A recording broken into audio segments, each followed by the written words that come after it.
Hello friends, my name is Abhishek. Today friend I will do study of chapter class 10th mathematics. The name of this chapter is areas related to circles. Friend आज class कक्षा 10 का गणित है। Friend chapter का नाम है वृत्तों से संबंधित क्षेत्रफल। In this video I will tell you concept and important definitions, important formulas of this chapter. So without wasting the time, so let's study. Friend, today's chapter name is वृत्तों से संबंधित क्षेत्रफल, areas related to circles. This is fully based on NCERT. वृत्तों से संबंधित क्षेत्रफल, areas related to circles. So let's ready. Friend, पहला heading यहाँ पर रहेगा वृत्त का परिमाप और क्षेत्रफल, perimeter of circle and it's area. वृत्त का परिमाप और क्षेत्रफल। फ्रेंड, वृत्त का परिमाप क्या होता है? फ्रेंड, जनरली आप लोग देखते हैं कि वृत्त एक क्लोज्ड शेप गोलाकार आकृति होती है। जो फ्रेंड एक पार्टिकल यहाँ से ऐसे मूव कर रहा है तो उसके द्वारा एक बार चलने में जो तय की गई दूरी होती है दैट इज कॉल्ड, उसका पेरीमीटर होता है। इस वृत्त के परिमाप को हम लोग परिधि भी कहते हैं, यानी वृत्त की परिधि कहते हैं, सरकमफेरेंस कहते हैं। और जो वृत्त की परिधि होता है उसके वृत्त के व्यास के साथ जो अनुपात होता है उसे पाई कहते हैं। फ्रेंड, आप लोग एक ग्रीक अक्षर पाई जानते होंगे। पाई किसे कहते हैं? वृत्त की परिधि होता है। जो फ्रेंड वृत्त की परिधि होता है उसके वृत्त के व्यास। फ्रेंड, वृत्त के व्यास क्या होता है? वृत्त के केंद्र से एक रेखा होकर जाती है। इस रेखा के दोनों बिंदुओं को ही क्या कहते हैं? इस रेखा के दोनों बिंदुओं को ही क्या कहते हैं? वृत्त का व्यास कहते हैं। जो वृत्त के भी एक रेडियस है, भी एक रेडियस है, यानी वृत्त का जो रेडियस होता है, वृत्त का जो व्यास होता है वह 2r होता है, 2r के तुल्य होता है। यहाँ r क्या है फ्रेंड? रेडियस है। थैंक्स। सो फ्रेंड, यहाँ पर उसी को फ्रेंड मेंशन किया गया है, यानी उसी को लिखा गया है। एक वृत्त के अंदिश एक बार चलने में तय की गई दूरी उसका परिमाप होता है, जिसे प्रायः परिधि सरकमफेरेंस कहा जाता है। चूँकि वृत्त की परिधि का उसके व्यास के साथ एक अचर अनुपात होता है, इस अचर अनुपात को एक यूनानी ग्रीक अक्षर पाई से व्यक्त किया जाता है। अर्थात परिधि बाई व्यास is equal to 2πr by 2r is equal to pi. 2r cancel हो जाएगा, जो व्यास होगा 2r होगा और जो परिधि होगा 2πr होगा। तो 2r कैंसिल हो जाएंगे, बचेगा पाई, तो पाई को राइट कर देंगे इज इक्वल टू पाई। इसलिए परिधि बाई व्यास इज इक्वल टू पाई, परिधि बाई व्यास is equal to pi. Pi होगा तो परिधि इज इक्वल टू क्या होगा फ्रेंड? पाई गुणे व्यास। तो परिधि इज इक्वल टू क्या होगा? पाई गुणे 2r। व्यास 2r होता है ना, व्यास कितना होता है? 2r होता है। तो परिधि इज इक्वल टू 2πr, यानी जो व्यास होता है त्रिज्या का 2 गुना होता है, यानी दुगुना होता है, 2 टाइम। तो परिधि is equal to 2πr। Next है फ्रेंड, जहाँ r वृत्त की त्रिज्या है, पाई एक अपरिमेय संख्या है। फ्रेंड, अब बात आती है जहाँ r क्या है इस सूत्र में? परिधि इज इक्वल टू 2πr। इस ब्लैक पेन से घेरा गया है इसको आयत के रूप में। तो r क्या है?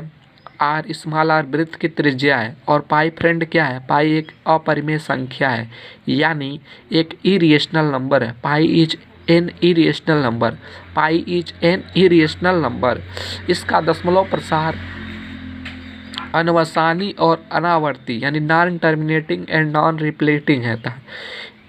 पाई एक इरेशनल नंबर होता है, यानी एक अपरिमेय संख्या होती है। क्यों होता है? इसका दशमलव प्रसार अनवसानी और अनावर्ती, यानी non terminating and non repeating होता है।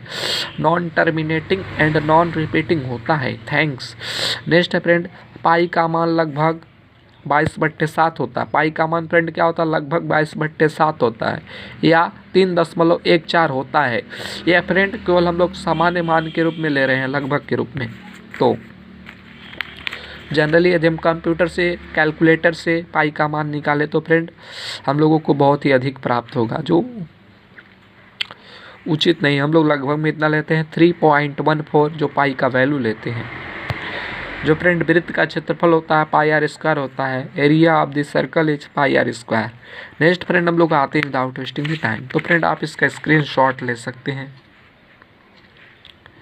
फ्रेंड नेक्स्ट फ्रेंड हम लोग आते हैं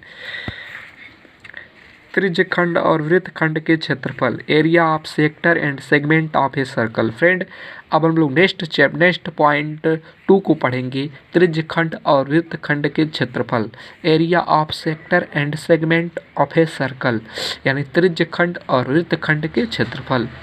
friend first of all I will know what is sector, यानी त्रिज्यखंड किसे कहते हैं।